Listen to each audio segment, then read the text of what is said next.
नमस्कार दोस्तों, नमः शिवाय। जीवन ज्योति चैनल में आप सभी का हार्दिक स्वागत करती हूँ। दोस्तों, आज की वीडियो होगी ज्येष्ठ मास कृष्ण पक्ष अपरा एकादशी व्रत के विषय में। इस एकादशी को अपरा एकादशी या फिर अचला एकादशी के नाम से भी जाना जाता है। यह व्रत अपार धन संपत्ति को देने वाला है और मान्यता है कि इस व्रत को जो भी व्यक्ति धारण करता है उसके पास धन संपत्ति की कमी कभी नहीं होती है। उसे कर्ज से मुक्ति मिलती है, गरीबी से मुक्ति मिलती है और भगवान विष्णु जी के त्रिविक्रम रूप की इस दिन पूजा अर्चना की जाती है और भगवान विष्णु की विशेष कृपा हमें प्राप्त होती है। वैसे सभी एकादशी अपने आप में बहुत ही ज्यादा महत्वपूर्ण होती हैं, लेकिन दोस्तों इस वर्ष ज्येष्ठ मास की अपरा एकादशी के विषय में बहुत सारी दुविधा है भाई बहनों के मन में कि किस दिन एकादशी रखी जाए, 2 जून को या फिर 3 जून को। इन दोनों ही तारीखों को लेकर बहुत ही मन में दुविधा है, क्योंकि इस बार एकादशी 2 दिन की पड़ेगी और जब भी एकादशी 2 दिन की पड़ती है तो बहुत सारा कंफ्यूजन लोगों के मन में आ जाता है। तो आइए सबसे पहले क्लियर करती हूँ कि एकादशी तिथि कब से प्रारंभ हो रही है। तो एकादशी तिथि प्रारंभ हो रही है 2 जून को प्रातःकाल 5:04 पर और यह समाप्त हो रही है 3 जून को प्रातःकाल 2:41 पर। तो ऐसे में 2 जून को भी एकादशी का व्रत रखा जाएगा और 3 जून को भी।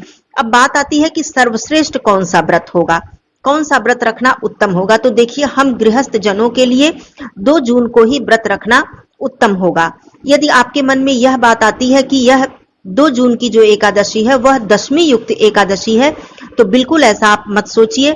यह एकादशी दशमी युक्त एकादशी नहीं मानी जाएगी, क्योंकि यह एकादशी प्रारंभ हो जा रही है सुबह 5:04 पर और सूर्योदय हो रहा है सुबह 5:23 पर। तो इस दृष्टि से भी देखा जाए तो सूर्योदय जब हो रहा है तो हमें एकादशी प्राप्त हो रही है, तो इसलिए यह दशमी युक्त एकादशी नहीं मानी जाएगी। आप बिल्कुल बिना किसी दुविधा, बिना किसी संकोच के 2 जून को एकादशी का व्रत धारण कर सकते हैं। अब बात यहाँ आती है कि यदि आप दोनों ही दिन एकादशी व्रत रखना चाहें तो आप रख सकते हैं। बिल्कुल दोनों ही दिन एकादशी व्रत रखना चाहें तब भी आप 2 जून और 3 जून दोनों दिन ही एकादशी का व्रत रख सकते हैं। जो लोग 2 जून को एकादशी का व्रत रखेंगे वो 3 जून को पारण करेंगे और 3 जून को पारण करने का जो शुभ समय है वो सुबह 8:05 से लेकर 9:30 तक रहने वाला है।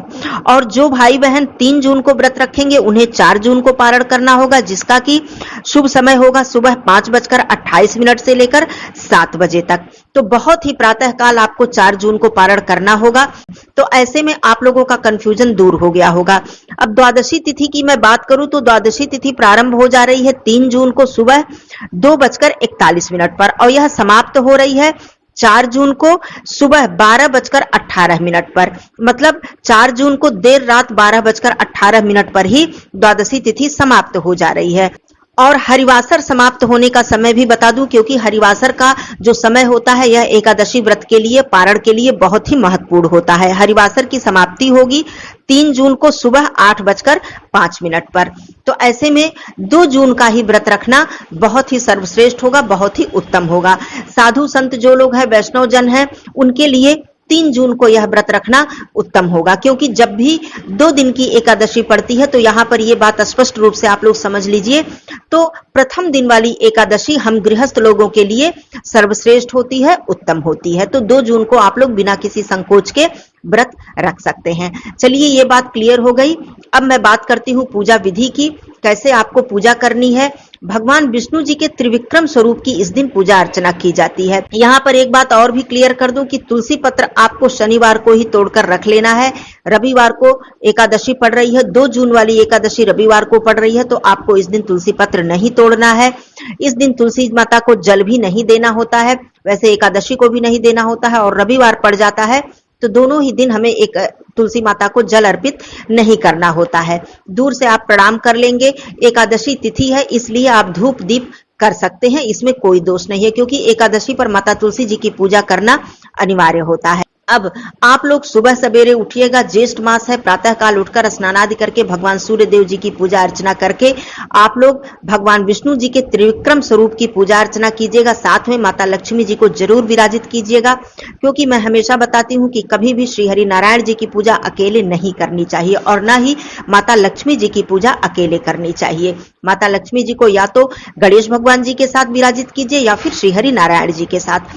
तो इस तरह से आप अलग से चौकी की स्थापना करके विधि विधान से कलश रखकर भी पूजन अर्चन कर सकते हैं। ज्येष्ठ मास है, मिट्टी का कलश रखिएगा, शीतल जल उसमें भरकर, और देवी देवताओं का आवाहन करते हुए आप पूजन अर्चन कर सकते हैं, या फिर अपने घर के मंदिर में भी आप भगवान विष्णु जी की पूजा अर्चना कर सकते हैं। तुलसी पत्र जरूर अर्पित कीजिएगा। भोग प्रसाद में फलाहारी भोग अर्पित कीजिएगा। यदि आप मिष्ठान इत्यादि अर्पित करते हैं तो वो शुद्ध और सात्विक हो, उसमें अनाज का प्रयोग बिल्कुल न हुआ हो। जैसे कि बेसन के लड्डू इत्यादि हैं तो ये अनाज में आता है, और जो दूध से बनी हुई जो मिठाइयां होती हैं ये फलाहारी मिठाइयों में इसको लिया जाता है। और फलों का आप भोग प्रसाद अर्पित कर सकते हैं, या फिर अपने घर पर शुद्ध सात्विक फलाहार जो आपको ग्रहण करना है उसी का भोग लगाकर और भगवान के चरणों का प्रसाद यदि आप व्रत में ग्रहण करते हैं तो ये सर्वश्रेष्ठ होता है, बहुत ही उत्तम होता है। तो इस तरह से आप लोग एकादशी का व्रत धारण कीजिएगा। पूरे दिन जल और फल लेकर आप लोग एकादशी का व्रत धारण कर सकते हैं। नमक के विषय में यहाँ पर मैं बता दूं कि बहुत से लोग मीठा फलाहार करके एकादशी का व्रत रखते हैं, नमक का सेवन नहीं करते हैं, और बहुत से लोग सेंधा नमक का सेवन करते हैं।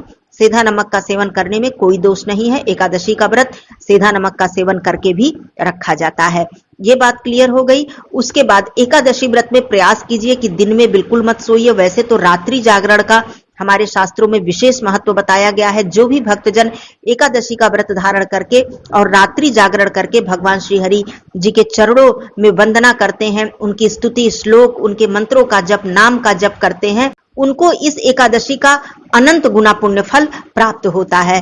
इस तरह से विधान यही है, लेकिन कम से कम आप रात्रि जागरण यदि नहीं कर पाते हैं तो दिन में जागरण कीजिए, दिन में बिल्कुल मत सोइए।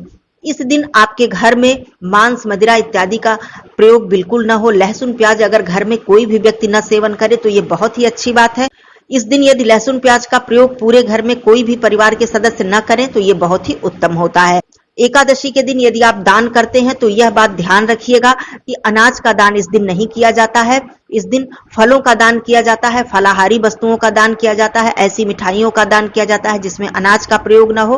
कहने का मतलब अन्न दान एकादशी के दिन नहीं किया जाता है। द्वादशी पर हमें अन्नदान करना चाहिए। जैसे कि पारण के समय हमें संपूर्ण अन्नदान, संपूर्ण सीधा का दान करके ही हमें व्रत का पारण करना चाहिए।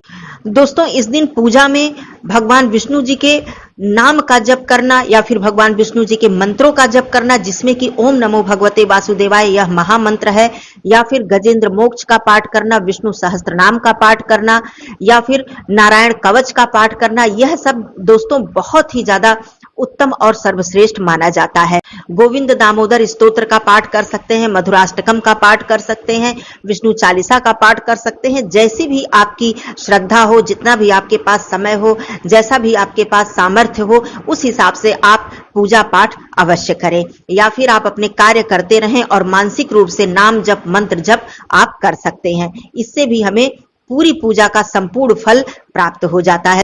दोस्तों, सबसे ज्यादा उत्तम फल मिलता है हमें मानसिक व्रत रखने का और मानसिक पूजा करने का। अब मानसिक व्रत क्या होता है?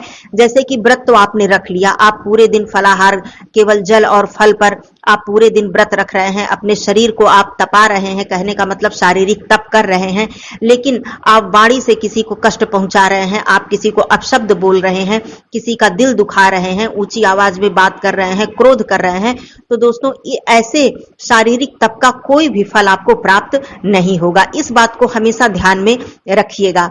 मानसिक व्रत जरूर कीजिए शारीरिक व्रत के साथ साथ। मानसिक व्रत अर्थात मन में केवल भगवान के चरणों का ध्यान हो, मन में केवल भगवान के नाम का ध्यान हो, उनके मंत्र का ध्यान हो। जिससे भी आप वार्तालाप करें उससे बहुत ही मीठी भाषा में, बहुत ही मधुर वाणी में बात करें। अपने वाणी के द्वारा, कर्म के द्वारा, वचन के द्वारा किसी को भी कष्ट ना पहुंचाएं, क्रोध ना करें, ईर्ष्या ना करें, अहंकार ना आने दें अपने मन में, बिल्कुल भी लेश मात्र, नाम मात्र का भी अहंकार इस दिन अपने मन में ना आने दें। यह होता है मानसिक व्रत। यदि आप मानसिक व्रत करते हैं तो समझ लीजिए कि यदि आप शारीरिक तप थोड़ा कम ही कर पाते हैं तब भी आपका व्रत पूरी तरह से सफल हो जाता है। अब बात आती है मानसिक पूजा की। मानसिक पूजा अर्थात अपने मन में ही आप नाम और मंत्र का जप करते रहें। भले ही आप पूजा मंदिर में बैठकर 2 घंटे 3 घंटे पूजा ना कर पाए, कोई बात नहीं है। 5 मिनट आप धूप दीप केवल प्रज्वलित कर दें, नैवेद्य आरती केवल कर लें और उसके बाद मानसिक रूप से भगवान का ध्यान करते रहें तो ये आपकी मानसिक पूजा हो जाती है। तो दोस्तों व्रत यही सबसे सर्वश्रेष्ठ माना जाता है जो हम मानसिक रूप से करें, चाहे वो मानसिक पूजा हो चाहे वो मानसिक व्रत हो। तो इस तरह से आप लोग व्रत रख लीजिएगा। अब बात आती है पारण के समय की। तो पारण का मैंने शुभ समय बता दिया है, दोनों ही दिन के व्रत का पारण मैंने बताया है। पारण के समय आप सुबह उठें, पूजा पाठ उसी तरह से जैसे कि एकादशी व्रत में आप करते हैं, उसी तरह से द्वादशी तिथि भी भगवान श्री हरि विष्णु जी को ही समर्पित है। तो उसी तरह से द्वादशी पर भी भगवान श्री हरि विष्णु जी की विधि विधान से पूजा अर्चना करनी चाहिए। धूप दीप नैवेद्य भोग आरती सब कुछ करने के बाद आपको भगवान के चरणों का प्रसाद और तुलसी पत्र ग्रहण करके आपको व्रत का पारण करना चाहिए। यह एकादशी व्रत का सर्वश्रेष्ठ पारण माना जाता है। उसके बाद जब आप अनाज का सेवन करते हैं तो उसमें ध्यान रखें, शुद्ध और सात्विक भोजन का ही प्रयोग करें।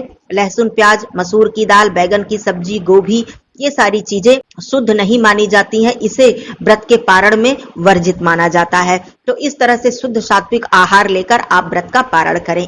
तो इस प्रकार से भगवान श्री हरि विष्णु जी के चरणों में अपने ध्यान को लगाते हुए, मन को लगाते हुए आप पूरे एकादशी व्रत का पालन करें। ज्येष्ठ मास की एकादशी है, अनंत गुना पुण्य फल को देने वाली यह एकादशी है। तो इस तरह से आप एकादशी व्रत धारण करें। और कोई भी प्रश्न हो एकादशी व्रत के विषय में तो जरूर पूछिएगा। फिर मिलती हूँ अगले वीडियो में, तब तक के लिए धन्यवाद। नमः शिवाय। हर हर महादेव।